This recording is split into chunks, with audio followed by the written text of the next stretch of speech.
If you are interested in OLED TV and are thinking about purchasing it, you may have heard that LG Display developed an OLED panel using a deuterium substituted material and can drive 30% brighter than existing OLED TVs. And it was announced that it would be applied to large OLED TVs from the second quarter of this year. If you watch with the brightness of the existing OLED TV without raising the brightness by 30%, it also means delaying the time for burn-in by 50% or more, so it can weaken burn-in, one of the biggest weaknesses of the OLED method.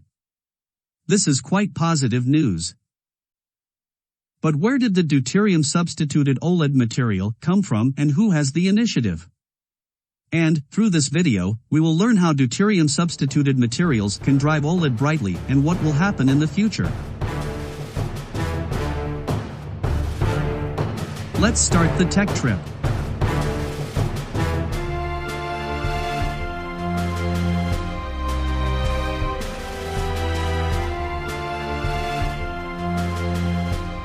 Despite the many advantages, the biggest weakness of OLED TV is the fact that burn-in occurs over time and the fact that the brightness is lower than that of LCD.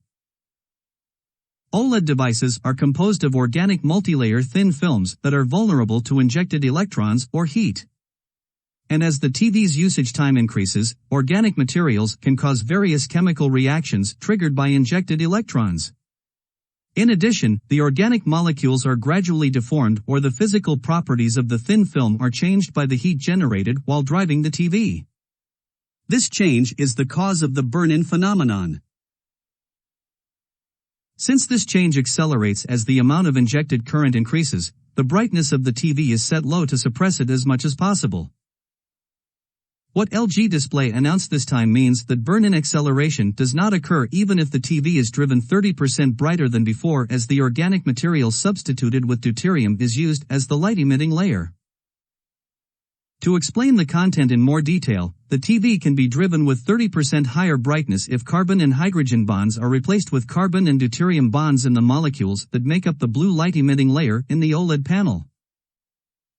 The bond between carbon and deuterium is in a relatively low energy state compared to the bond with hydrogen, and the vibration of the bond also has a low frequency. Therefore, carbon-hydrogen bonds, which have a relatively high energy state, are easily broken to form other substances, and bonds between carbon-deuterium are relatively stable.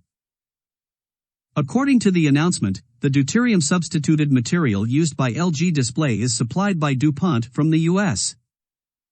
If you look for a patent related to DuPont's blue light-emitting material substituted with deuterium, you can find a patent that was filed on March 1, 2010, 12 years ago. Please remember March 1, 2010 here. More surprising facts are revealed later. In a way, it's really interesting, the fact that a substance related to a patent filed 12 years ago is only starting to be used today. What is more interesting is that a patent for a material related to a light-emitting material substituted with deuterium was already applied for by Canon in Japan in 2003, 7 years earlier than that. And in 2014, a paper was also published at the University of Tokyo in Japan that the lifespan of a phosphorescent luminescent material by replacing it with deuterium increases by 5 times. And countless patents for light-emitting materials substituted with deuterium have been applied for by several companies and academia.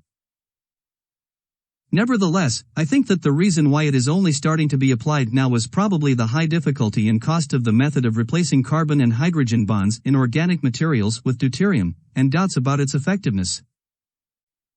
On the other hand, DuPont has long been a company that best handles molecules substituted with various atoms, including substances such as naphthalene, substituted with fluorine atoms, which are difficult for other chemical companies to handle. Also, I think they could even check the performance of the OLEDs using those materials.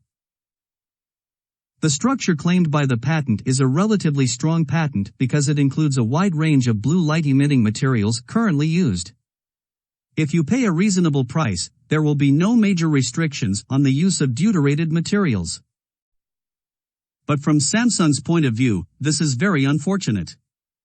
As mentioned earlier, this patent was filed on March 1, 2010, and a similar patent was filed by Samsung Display on May 18, 2010, just 2.5 months later. An almost identical blue light-emitting material substituted with deuterium was applied for, but the patent was held by DuPont. In light of the recent article, it is known that the blue light-emitting material substituted with deuterium is not applied to Samsung displays QD OLED. Samsung's structure uses 3 blue light-emitting layers and 1 green light-emitting layer, so it is already running bright enough compared to white OLED, so expensive deuterium-substituted materials may not be used. If Samsung's QD OLED uses a blue light-emitting material substituted with deuterium, there is a high possibility that it will provide a screen that is 30% brighter than it is now. And the use of deuterium-substituted materials is expected to be widely used not only in the OLED field but also in the pharmaceutical field. The stability of the deuterium-substituted substances described above has been confirmed in several types of drugs, and with the FDA approval of a deuterium-substituted treatment from a pharmaceutical company called Teva in 2017, a number of deuterium-substituted drugs entered the FDA application for approval in 2019. Perhaps for the time being, research on deuterium-substituted materials will be actively developed in a wide variety of fields that require the stability of organic matter. That's it for today. Goodbye.